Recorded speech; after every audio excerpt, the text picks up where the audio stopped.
आज हम बात करने वाले हैं फ्रीज में जाली किस तरीके से लगाई जाती है। तो यहाँ पर आप देखोगे ये हमारे पास सैमसंग का एक नॉर्मल फ्रीज है और इसके अंदर क्या है, पीछे से जाली नहीं लगी हुई है। इसके अंदर जाली अंदर से ही बिल्ट है, जो अंदर से ही आती है ना, जो एरिया हमारा अंदर से साइड से गर्म होता है और पीछे से गर्म होता है। तो इसमें क्या होता है, इसमें पीछे से जाली नहीं दी होता है, इसके अंदर जाली अंदर से ही होती है। अब यहाँ पर प्रॉब्लम क्या आ गई, यहाँ पर प्रॉब्लम ये आ गई है कि इसके अंदर वाली जाली में लीकेज हो गया है। ठीक है, अंदर वाली जाली में लीकेज हो गया। अब ये हमें कैसे पता चला, क्योंकि हमने इसमें गैस डाला था और इसके अंदर गैस रुकी नहीं, 4-5 दिन चला, उसके बाद 4-5 दिन बाद ये कूलिंग करना बंद हो गया। तो अब हमें क्या पता चलता है, 4-5 दिन बाद कूलिंग करना बंद हो गया। तो हमने यहाँ पर आकर वापस सारी चीज़ें चेक करी, कहीं पे भी हमें लीकेज नहीं मिला, कहीं पे भी हमें लीकेज नहीं मिला। तो अब दो ही कारण हो सकते हैं, या तो हमें इसके फ्रीजर को चेक कर लेना है या फिर इसके कंडेंसर कोयल को।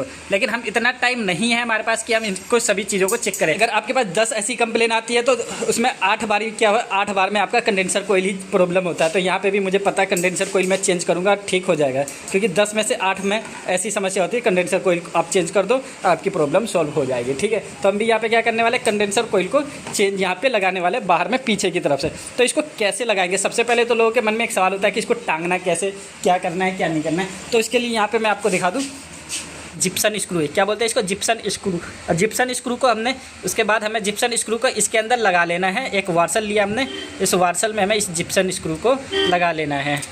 जिप्सन स्क्रू को हम इस वार्सल में लगा लिया। अब हमें क्या करना, एक नट भी लगाना है इसके अंदर, एक नट भी। हमने नट का इस्तेमाल किस लिए किया, हमने नट का इस्तेमाल इसलिए किया ताकि हमारा ये जो है ना, अगर आप डायरेक्टली इसको जिप्सन स्क्रू से कस दोगे तो ये बॉडी में सट जाएगा। हमें बॉडी में नहीं सटाना है, हमें क्या करना है, जिप्सन स्क्रू से ये जो नट लगाना है, इस नट से हमें गैप देना है, कम से कम एक इंच ना हमारा ये बॉडी से बाहर होना चाहिए, ताकि ये जब गर्म हो तो पीछे से इसको थोड़ी ठंडक भी मिले। अगर ये आप इसको बिल्कुल ही सटा देंगे तो ये बहुत ज़्यादा हीट होगा, जिससे बहुत ज़्यादा गर्मी में ना कूलिंग की भी समस्या आएगी। ठीक है, इसलिए हमें बिल्कुल इसको नहीं चिपकाना, हमें नट बोल्ट का इस्तेमाल करना है ताकि ये इतना, कम से कम इतना तो बाहर रहे। ठीक है, हमें इसको इस तरीके से लगाना है। तो चलिए इसको लगाते हैं। सो गाइज आप यहाँ पर देखोगे हमने जाली लगा दिया है। एक पेच यहाँ लगाया हमने और एक पेच यहाँ, 2 पेच ऊपर लगाए हैं और 2 पेच नीचे लगाए यहाँ। और हमने ये देखो 2 पेच हमने यहाँ नीचे लगाया ना, हमने क्या किया, यहाँ पे नट भी लगाया। ये नट लगाने से क्या है, ये बिल्कुल हमारी बॉडी से सटा नहीं है। लेकिन इसमें एक और प्रॉब्लम आ गई, ये बीच से ना थोड़ा सट रहा था, बीच से सट रहा था, तो हमने बीच में एक अलग से नट लगा दिया ताकि ये बीच में गैप बना रहे। अब हमने अलग से नट लगा दिया। अब इस नट के ऊपर हम इसे, ये जो हमारा जिप्सन वाला स्क्रू, हमें इसे टाइट कर देंगे।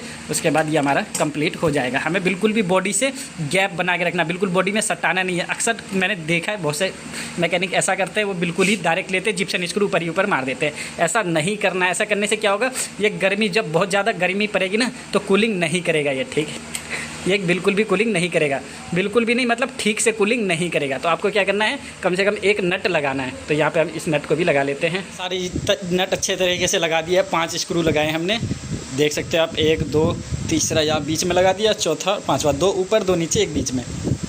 क्लियर है।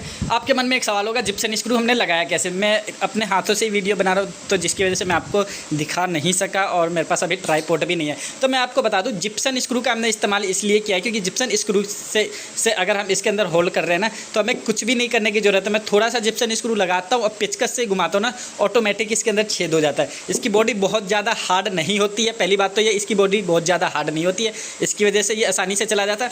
और दूसरी बात, ये जिप्सन स्क्रू ना बहुत ज़्यादा शार्प होता है, अगर इससे भी मोटी चादर भी होती है ना इसको, तो भी ये आसानी से उसको छेद देता। ठीक है, इसलिए हमने जिप्सन स्क्रू का इस्तेमाल किया है। आसानी से आप पेचकस से टाइट करोगे ना जिप्सन स्क्रू से, ऑटोमेटिक ही ये हो जाएगा। ठीक है, इसमें छेद करने का कोई और ये नहीं है कि मशीन से मैंने छेद कराया, कुछ भी नहीं, बस जिप्सन स्क्रू रखा, ऐसे टाइट कर दिया।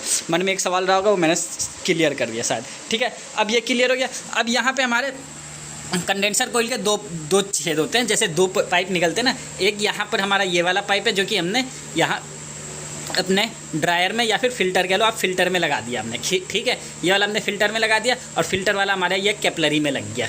क्लियर है, ये हमारी कैपलरी में लग गई। और दूसरा वाला पाइप हमारा जो ये हमारा कंडेंसर कोयल है, जो हमारी जाली है, इसकी दूसरी पाइप यहाँ हमारे कंप्रेसर में जाके लग गई है। देख रहे हो ना आप, ये वाली पाइप, काली काली पाइप है दोनों, ये हमारी कंप्रेसर में लग गई। और कंप्रेसर में कौन शेप में, कंप्रेसर में देखो ये वाली सक्शन लाइन है। सक्शन मतलब क्या होता है, जो हवा खींचती है, ये वाली हवा खींचने वाली लाइन है। हमने इसे किस में लगाया है, अपने कंडेंसर कोयल वाले को हवा फेंकने वाली में, ठीक है ना। ये जहाँ से हवा फेंकती है हमने उसके अंदर अपनी जाली का एक पाइप लगाया है और दूसरा पाइप हमने यहाँ इस फिल्टर में लगा दिया, इस फिल्टर से यहाँ। तो इस तरीके से आप किसी भी इस फ्रिज का चाहे कोई सा भी हो उसकी जाली आसानी से बदल सकते हो, इसमें कोई समस्या नहीं है। लोगों के मन में सवाल होता है कि क्या होगा नहीं होगा, तो ऐसा कुछ भी नहीं है। आसानी से आप इस तरीके से किसी की भी जाली बदल सकते हो। उसके बाद हमें वैक्यूम करना है और वैक्यूम करके गैस डाल देना है। तो मैंने इसको वैक्यूम में लगा रखा है और वैक्यूम करके अपना गैस डाल दूँगा। तो आशा करता हूँ आपको ये वीडियो आसानी से समझ में आ गई होगी।